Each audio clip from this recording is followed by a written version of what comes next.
તો મિત્રો આજે આપણે બનાવવાના છીએ આખા રીંગણાનું શાક.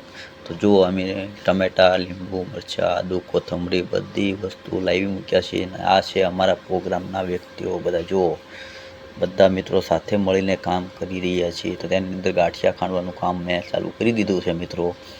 તો વળી આ બનાવીને આ રીતના કાપીને કટિંગ કરીને બધી વસ્તુ આપણે રીંગણાનું શાક બનાવવાના છીએ. તો હવે આપણે જઈએ છીએ. આ જો રીંગણાનું કટિંગ પણ ચાલુ છે. અત્યારે 100 રૂપિયા કિલો રીંગણા છે મિત્રો. તો અમે 150 રૂપિયાના કિલો લાવ્યા હતા મિત્રો. તો આ શાક ખાવાની તો તમને ઓર મજા આવે. તેમાં જો આ ટમેટા, જો આ પછી આપણે બધું ખાંડીને તૈયાર રાખ્યું છે. કોથમરી છે મિત્રો, આ ગાંઠિયા મટીને ટમેટાનો સોસ કરી નાખ્યો છે મિત્રો.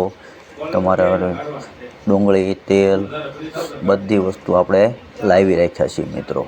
તો હવે આપણે બનાવવાના છીએ. જો આ રીંગણાનું કટિંગ પણ થઈ ગયું છે મિત્રો. તો બધા સાથે મળીને અમે આ આખા રીંગણાનો પ્રોગ્રામ રાત્રે શિયાળામાં ખાવાની જ મજા આવે. ચા હવે તેલ મૂકી દીધું છે મિત્રો. આપણે આમને હવે વઘાર કરવાનો છે મિત્રો. તો જો હવે આમાં આખું જીરું નાખીને ધીમે ધીમે અને સડી જાય ત્યાં લગી તેને હલાવવાનું છે મિત્રો. જુઓ આ રીતના તમારે શાક બનાવવા માટેની રેસીપી તમને નીચે ડિસ્ક્રિપ્શનમાં મળી જશે મિત્રો. શું કેટલી વસ્તુ લાવવી તે તમને જરૂરથી મળી જાય છે મિત્રો.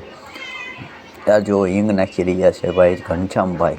જો આ આપણે હિંગ નાખ્યા બાદ તેની અંદર આપણે આખા રીંગણા નાખી દેવાના છે. જો આ રીતના રીંગણા નાખીને તેલમાં સડવા દેવાના છે મિત્રો. પાણીમાં નથી સડવા દેવાના અને ભરવાના પણ નથી.